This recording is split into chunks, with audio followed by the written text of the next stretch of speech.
अभी उतना साधन नहीं है, ऐसा साधन कि बिना बजाय मालूम होता है कि ये खड़े मैदान में। बगल बिना बजाय सारे विश्व के लोग अपने अपने हथियारों को लेकर खड़े हुए और 18 दिन में सबको साथ सारा विज्ञान। फिर कहा कि देखो किसने किसको मारा, तो लोग कह रहे हमने उसको मारा, हमने उसको मारा। मैं किस भगवान ने कहा देखो तुम्हारा किसी का विश्वास नहीं, वो जिसका सिर काट करके रखा है पेड़ पर उससे पूछो कि तुमने महाभारत देखा, तो लोग गए उससे पूछा कि भाई तुमने 18 दिन का महाभारत देखा, कह रहे पूरा, कह रहे किसने किसको मारा, किस वीर योद्धा ने किस योद्धा को मारा, कह रहे किसी ने किसी को नहीं मारा। फिर क्या हुआ, कह लगे सुदर्शन चक्र चल रहा था, वो सबको काटता चला जा रहा था, लेकिन निमित्त मात्र खड़ा कर दिया था पांडवों को, उनका भी अहंकार चूर कर दिया, काम तो कुछ और था। और फिर उसके बाद एक खबर आई कि गोपकाओं को भीलों ने लूट लिया, तो इन सबको बुलाया कि देखो वो क्या खबर आई इसके बारे में कि तमाम गोपकाएं लुट गए, जाओ तुम जाकर के उनकी रक्षा करो। तो दौड़ाए उनको धनुष बाण गदा ये वो लेकर, तो वो खोल भी जो थे वो गोपकाओं को लूटने गए। इन्होंने बाढ़ मारा, एक चीटी भी नहीं बनी, लौट के आए, क्या हुआ, चले गए तो फंदे गए। तो तुम्हारे बाढ़ ने क्या किया, चले गए वहां, कुछ नहीं हुआ, चीटी भी नहीं बनी, चले गए चले इधर आओ।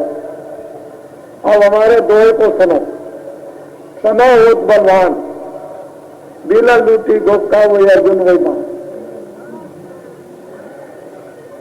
देखो पांचों पांडव, अब समय बलवान हो गया, अब तुम्हारे पास कुछ नहीं रहा, सीधे चले जाओ उत्तराखंड में और हिमालय में जाकर के एक एक पहाड़ की चोटी से जाके गिर जाना, ये अपना मुंह मत दिखाना। मैं इस परीक्षित को भेजे देता हूं, दिल्ली के बगल से जाएगा और हसनापुर में जिस दिन इसका राज तिलक होगा उसी दिन द्वापर खत्म हो जाएगा, कलयुग लग जाएगा, बात खत्म हो जाएगी। बता तो मैं आपको सब दूंगा कि किस दिन से लगेगा, ये तो मैंने आपको कहा ही है कि मैं सब बता दूंगा आपको, इस दिन से लगेगा, इस दिन से ये होगा। लेकिन अभी तो मैं आपको सुना रहा हूं कि कम से कम दुनिया के लोग ये तो बात समझ जाए कि कलयुग में सतयुग आएगा।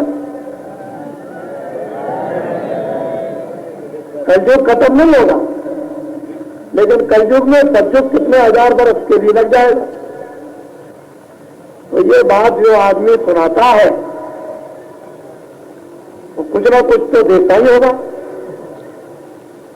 मैं कोई पागल तो था नहीं कि अयोध्या में सरजू जी के किनारे इतना बड़ा काम किया जो साधु महात्मा नहीं कर सकते। फिर अहमदाबाद में किया, सब धार्मिक लोग लग जाए तो नहीं हो सकता। काशी में वो काम किया है धार्मिक, और राजा लोग लग जाए तब भी वो काम नहीं कर सकते। तो ये कोई काम वैसे का नहीं है। ठीक है, तुम अरब खरब इस सारे भूमंडल को समुद्र बना दो, ये हो सकता, लेकिन काशी में जितना जन समुदाय इकट्ठा हुआ उसको धार्मिक और राजा नहीं जोड़ सकते। तो ये तो बात आपको कुछ न कुछ सोचनी है। मैं कोई पागल तो था नहीं, मैं भी रूखी सूखी 2 रोटी खाता हूं, और वो भी अभी 2-3 दिन से बिल्कुल खाने खोने में ला, तो आप तो बुखार चढ़ा। अभी इस समय पर बुखार है, लेकिन मैंने थोड़ी देर के लिए कि आपको दुख होगा, तकलीफ होगी, तो उसको कहा तुम यहां बैठो, तब तक मैं इनकी सेवा कर दूं, फिर तुमको चढ़ा दूंगा, तुम चढ़ जाना, क्योंकि तुम्हारा काम अपना है और हमारा काम अपना। तो 3 दिनों से मैं भी वैसा ही तो रूखा सूखा खाता हूं, तो कोई पागल तो नहीं। वैसे लोग मुझसे पागल कहा करते थे, हो सकता है लोगों की निगाहों और विचारों में अब भी पागल है। खैर, हम तो पागल वैसे भी रहेंगे कि पागलों की दुनिया में पागल बनना ही ये सबसे अच्छा है। और अगर पागलों की दुनिया में पागल न बनो तो गुजारा नहीं हो सकता। लेकिन ये जरूर है कि पागल बनकर के सबको हड़काएंगे और ऐसी नदी के किनारे ले जाएंगे जहां नीचे कगार दिखाएंगे, देखो इसके आगे अगर गिरे तो ये भी बचने वाला नहीं। फिर वहां खड़े होकर कहेंगे मुड़े पीछे, मुड़ जाएंगे। बस इतने में ज्ञान हो जाएगा लोगों को, इतने में काम करना है क्या। तो आप इन सब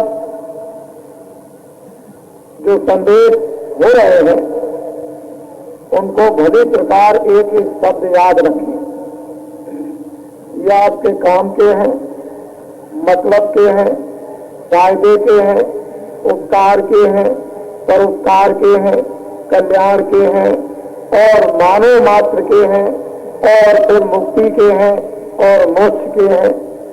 ये ऐसे मिले जुले शब्द जो सबके लिए कोई भी इंसान आदमी हो, मुझे कोई मुसलमान, मुझे कोई ईसाई, मुझे कोई हिंदू ये नहीं कह सकता है कि मैं किसी धर्म की कोई आलोचना करता हूं।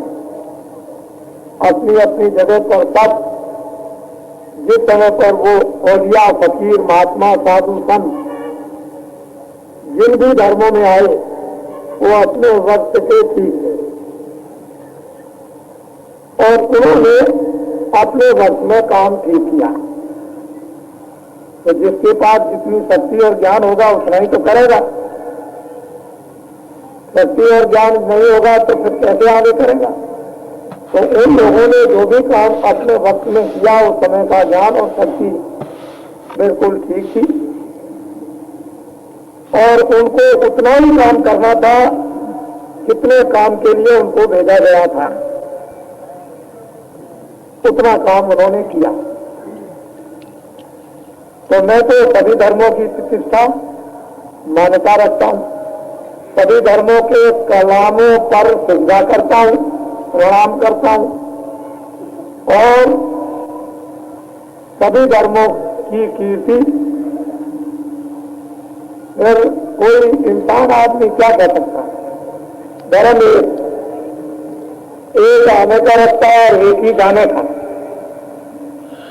और जितने भी राजा महाराजा, पढ़े लिखे, अनपढ़, गरीब, हिंदू, मुसलमान, ईसाई सब एक रास्ते से पैदा हुए और एक ही तरह से मरेंगे।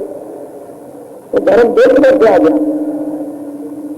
जब एक हाथ मौत का और एक ही हाथ धर्म का, तो ये आपने कैसे समझ लिया। अंधे आए थे, न कोई पहचान थी, न बोल सकते थे, न सुन सकते थे, न समझ सकते थे। वे नाम के आए थे, नंगे आए थे, कोई लोकाचार और शर्म नहीं थी और बीच में एक तूफानबाजी खड़ी कर जाने का वक्त हुआ तो हिंदी, अंग्रेजी, उर्दू, पहचान, आंख की, कान की, सुनना, बोलना और बुद्धि का सोचना समझना सब रहता है। एक ही घाट आने का और एक ही घाट जाने, और ज्ञान में जल गया और अज्ञान में पैदा हो गया। तो धर्म सबका एक है,